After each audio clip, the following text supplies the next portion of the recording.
नमस्कार मित्रांनो, सुस्वागतम. घरोघरी मातीच्या चुली या मालिकेच्या आजच्या भागामध्ये आता ऐश्वर्या खूप खुश असते, कारण तिला असं वाटतं की आता आपल्याला शिक्षा झाली नाही.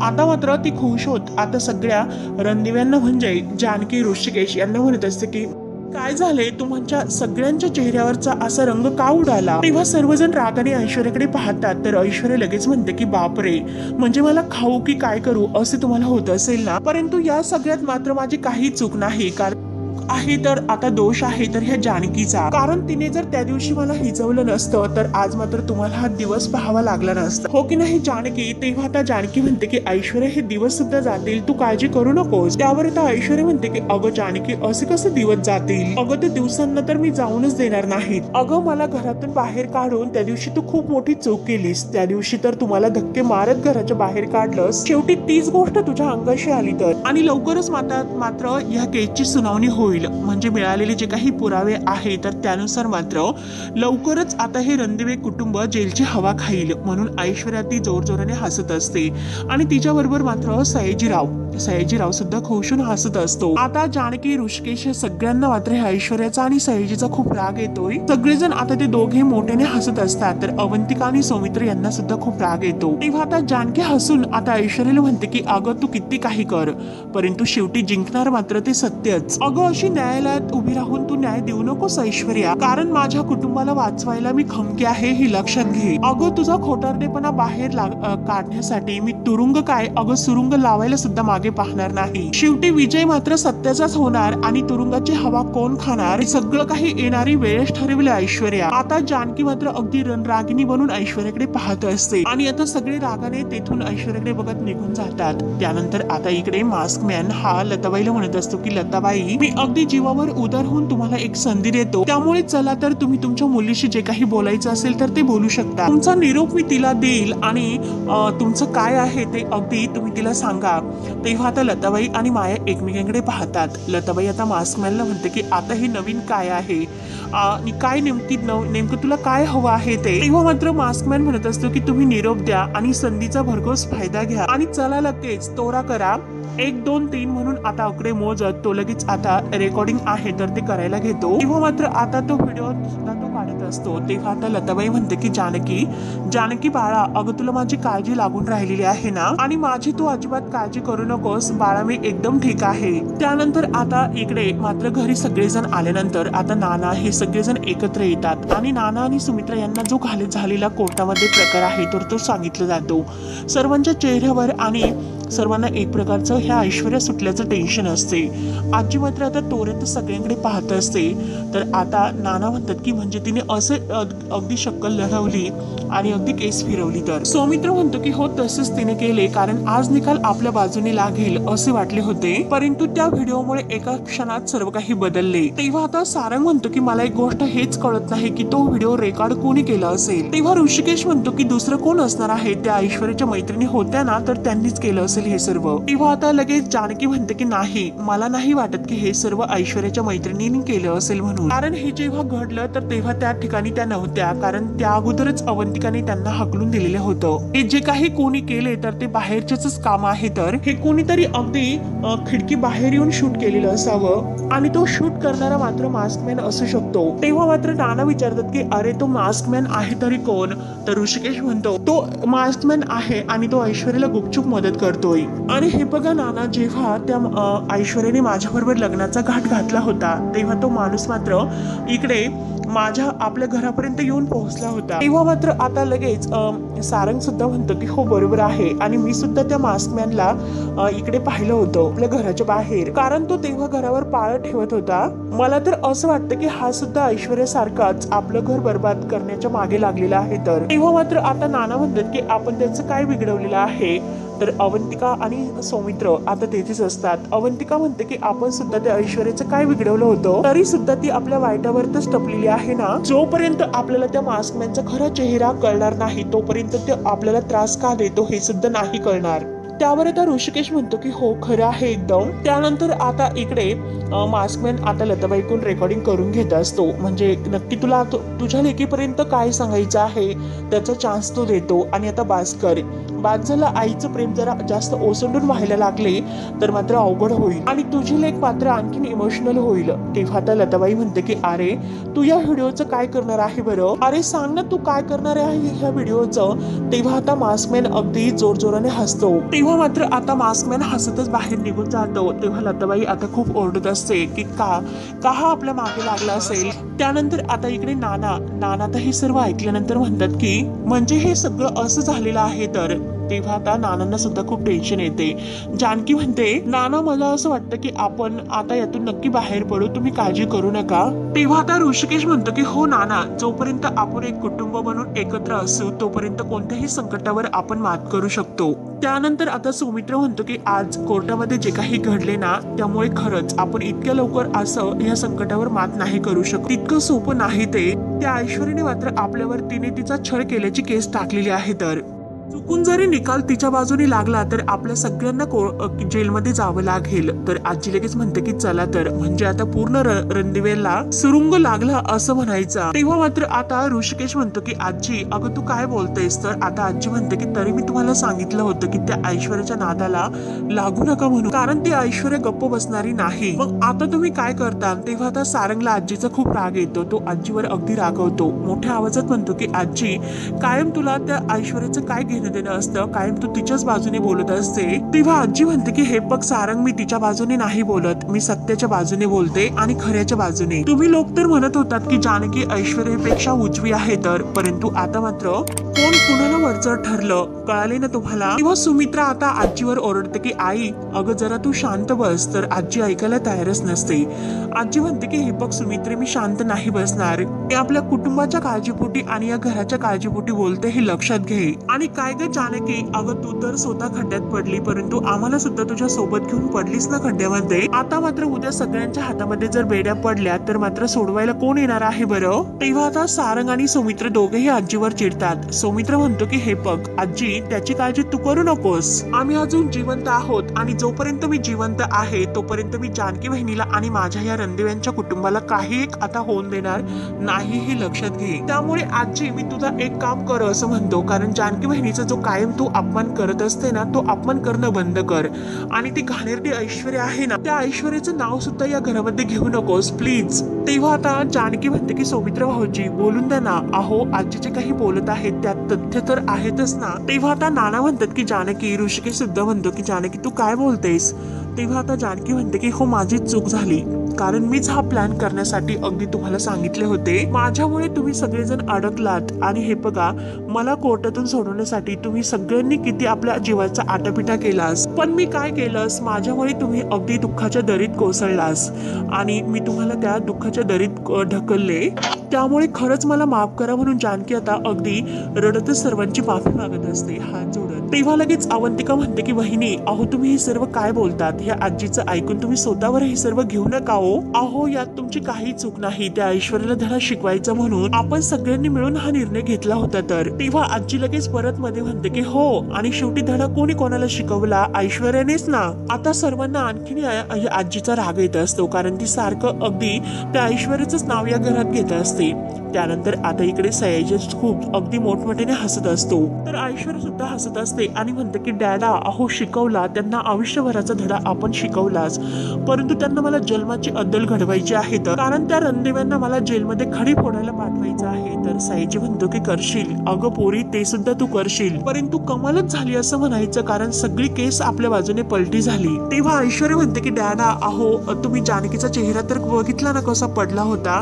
त्या रणदिव्यावर अगदी आभाळ कोसळल्यासारखी त्यांची अवस्था झाली होती. त्यावर आता सयाजी म्हणतो की परंतु तो आभाळ अगदी कोसळणारा माणूस कोण होता, तो मास्कमॅन. मग यालाच म्हणतात शेराला सव्वा शेर. परंतु हे बघ तो मास्कमॅन नक्की कोण आहे ते मला माहिती नाही. तेव्हा आता ऐश्वर्या म्हणते की डॅडा अहो मी म्हटलं ना तुम्हाला तर की तो आपली मदत करतोय. सयाजी म्हणतो की अगं पण तो आपली कशासाठी मदत करतोय. त्यावर आता ऐश्वर्या म्हणते की अहो डॅडा तुम्ही कशाला आता इतकं टेन्शन घेतात. हळूहळू आपल्याला ते सुद्धा कळेल की नक्की कोण आहे या सर्व मागे. तेव्हा आता सयाजी म्हणतो की अगं हळूहळू नाही तर वेळेतच आपल्याला हे सर्व कळायला हवे. अगं हे बघ पोरी त्या मास्कमॅनच्या मुखट्या मागचा जो चेहरा आहे तर तो आपल्याला माहिती नाही आणि त्याचा हेतू काय आहे हे सुद्धा आपल्याला माहिती नाही. त्यामुळे उद्या तो आपल्याला त्यात अडकू शकतो म्हणजे तुला सुद्धा. तेव्हा ऐश्वर्या विचारते की डॅडा तुम्हाला असं का वाटतं. तर सयाजी म्हणतो की अगं पोरी हे बघ ज्या मास्कमॅनचा तुझ्याशी आणि रणदिव्यांशी काही अगदी संबंध नसतात मग तो का आपल्या म्हणजे तुझी मदत करतो. नक्की त्याचा या सर्व मागे काहीतरी अगदी हेतू असेल. त्यावर आता ऐश्वर्या म्हणते की हो डॅडा तुम्ही एकदम बरोबर बोलतात आणि आपण हे सर्व करूयात पण त्या रणदिव्यांना मात्र भुईसपाट केल्यानंतरच. आणि हे बघा डॅडा त्या रणदिव्यावर मी कसा आता दावा करते त्यांनी जे काही आता मी मागेल तो पैसा अगदी टाकायला पाहिजे. त्या लोकांना कर्जबाजारी केल्याशिवाय मी काही अगदी शांत बसणार नाही. आयुष्यभर ते कर्जच फेडत राहतील. आणि हे बघ जानकी अगं तू मला घराच्या बाहेर काढलंस ना मग आता मात्र बघ काय होते. तुझ्या कर्माची ही फळं तुलाच नाही तर अख्ख्या रणदिवे कुटुंबाला मी भोगायला लावते की नाही हे बघतच राहा. त्यानंतर आता सुमित्रा एकटीच बसलेली असते. आजी मात्र तेथे येते आणि म्हणते की काय ग सुमित्रा अगं खूप शांत बसलीस. चे गोडवे तर अगदी मनातल्या मनात गात असतील. त्यामुळे आता लगेच जेलमध्ये जाण्याची तयारी करा.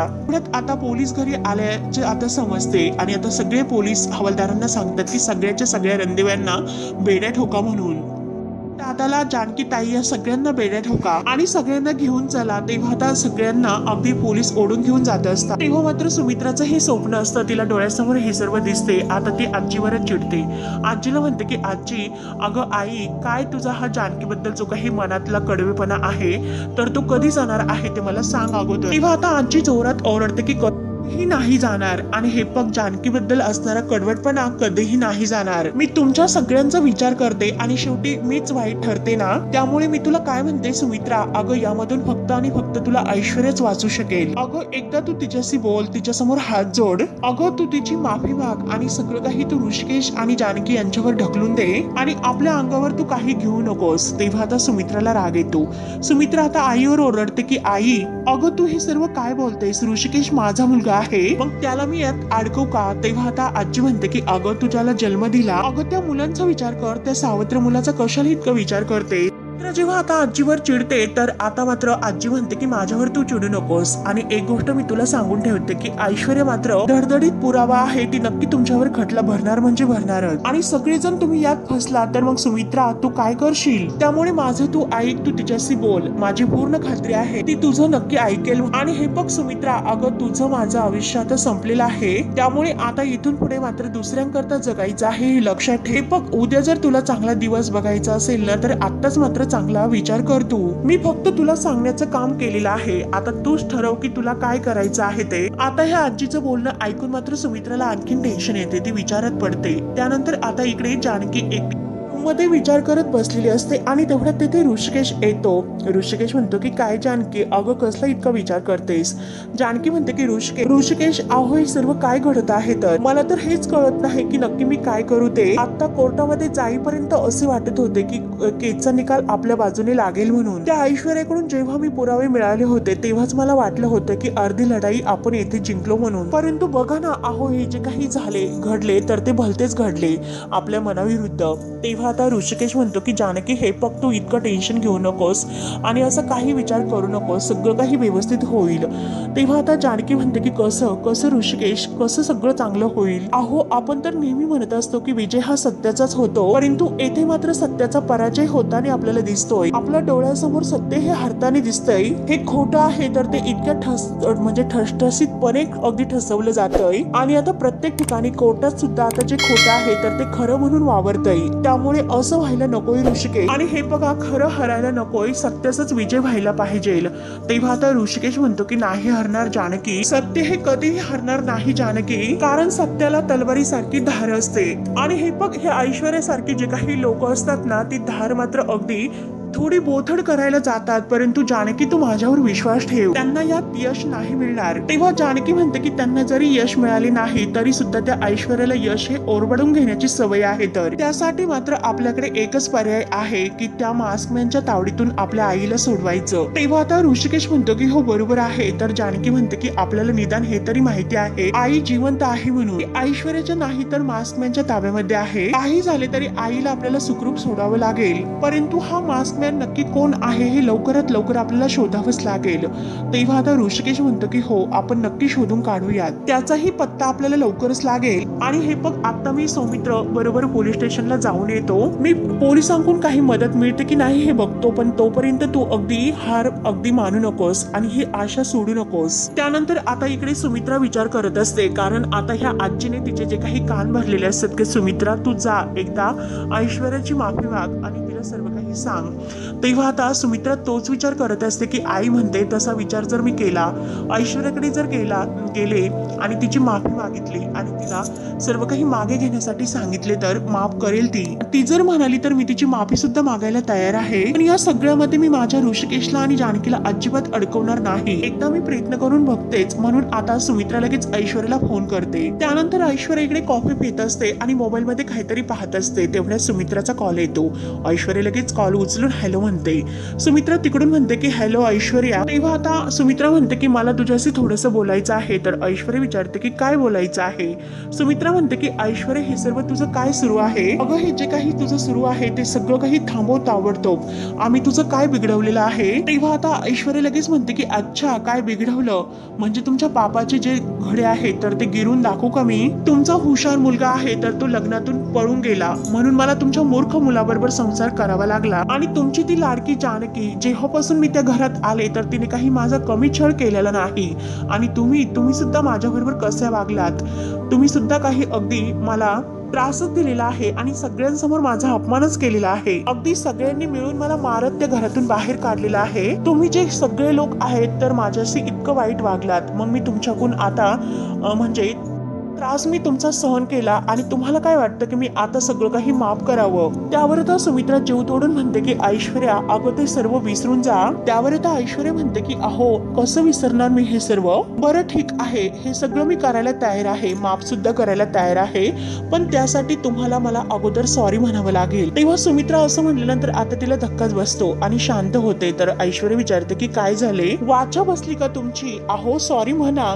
तर सुमित्रा बिचारी आता सॉरी सुद्धा म्हणते. तेव्हा ऐश्वर्या म्हणते की असं नाही, आता मी जसं सांगेल तसं म्हणायचं की म्हणा ऐश्वर्या मी हारले, मी चुकले, मी तुझ्या समोर हात जोडते, मला माफ कर प्लीज म्हणे. तेव्हा आता सुमित्राच्या डोळ्यातून पाणी येत असतं. तेव्हा सुमित्रा रडतच म्हणते की सॉरी ऐश्वर्या मी हारले, मला माफ कर, मी तुझ्या समोर हात जोडते ऐश्वर्या. अगं माझ्या मुलांना तू माफ कर आणि माझ्या कुटुंबावरचं हे संकट दूर कर. तर ऐश्वर्या लगेच म्हणते की व्हेरी गुड आणि आता मी जे सांगेल ते म्हणायचं की काही म्हटल्यात ना त्याबद्दल व्हेरी गुड आणि आता म्हणायचं की ऐश्वर्या तूच मोठी आहे. तर सुमित्रा रडतच म्हणते की हो ग बाई ऐश्वर्या तूच मोठी आहे, तूच मोठी आहे. आणि हे बघ ऐश्वर्या तुला हवं तसं मी आता बोलले, त्यामुळे आता मात्र तू माफ कर आणि हे जे काही तू चालवलेलं आहे ते सगळं मागे घे आणि हे केस मागे घे. मी तुझ्या पुढे हात जोडते, विनवणी करते. तेव्हा मात्र आता ऐश्वर्या तोऱ्यातच रागात म्हणते की ए म्हातारे गप, मी तुझ्यासारखी बावट नाही हे केस मागे घेण्यासाठी आणि इतका मोठा खेळ मी सहजासहजी मोडायला मांडलेला नाही.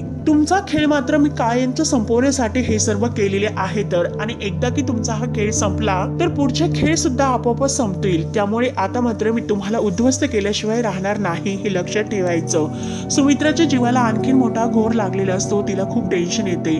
आता ऐश्वर्याला ती इतकी माफी मागितली तरी सुद्धा ही घाणेरडी नालायक ऐश्वर्या अगदी वाटेल तसं सुमित्राला बोलत असते आणि रणदिव्यांच्या विरुद्ध आता ही काही कारस्थान आणखीनच करत असते. एकदा की तुम्ही संपलात की हा खेळ सुद्धा आपोआप संपेल, त्यामुळे डोंट वरी, केस काही मी मागे घेणार नाही असे बोलून मात्र आता ऐश्वर्या फोन कट करते. तर सुमित्राला आणखीन टेन्शन येते.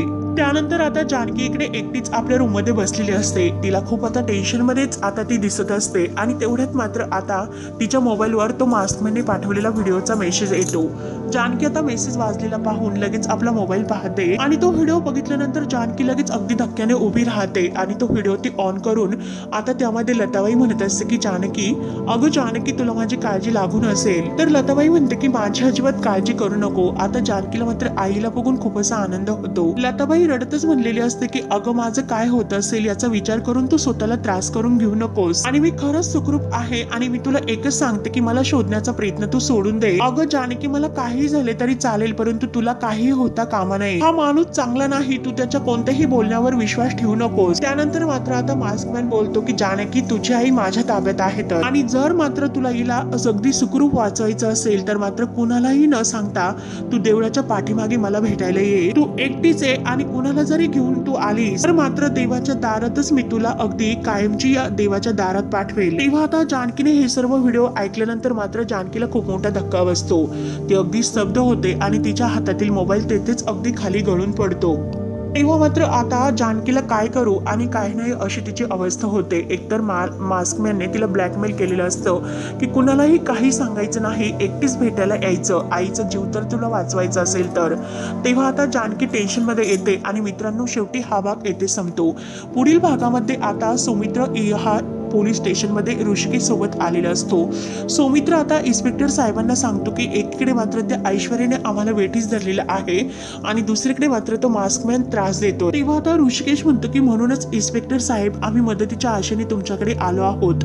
सारंग, ऋषिकेश आणि सौमित्र हे तिघे आलेले असतात. तेव्हा आता इन्स्पेक्टर साहेब म्हणतात की हे बघा, कितीही तुमची इच्छा असेल आणि माझी असेल तरी सुद्धा मी कोणतीही तुमची मदत नाही करू शकत. त्यानंतर मात्र जानकी त्या मास्कमॅनला भेटायला अगदी देवळात आलेली असते आणि तेथे ती त्याला भेटते आणि म्हणते की तू माझ्या आईला मोकळं करणार इतक्या सहज? तू नक्कीच यामागे तुझा काहीतरी डाव असणार आहे. तेव्हा आता जानकी विचारते की बोल, तुला माझ्या आईची सुटका करण्याच्या बदल्यात काय हवं आहे ते? तेव्हा मात्र आता तो माणूस म्हणतो की तुझ्या घरचे जे काही प्रॉपर्टीचे पेपर्स आहेत ना ते ऐकून आता जानकीला खूप मोठा धक्का बसतो. तेव्हा आता तो माणूस म्हणत असतो की बोल, तुला हे मान्य आहे का? तेव्हा मात्र जानकी त्याच्याकडे पाहतच असते. तर आता मित्रांनो शेवटी काय होईल? जानकी ते प्रॉपर्टीचे पेपर्स आहे तर ते आता ह्या मास्कमॅनला देईल का? आणि ह्या मास्कमॅनचा जो चेहरा आहे तर तो नक्की कुणाचा चेहरा असेल? बघणं आता खूप असं रंजक ठरणार आहे. तेव्हा मित्रांनो आता पुढे काय होईल ते पाहण्यासाठी आपल्या चॅनलला नक्की सबस्क्राईब करत राहा. धन्यवाद.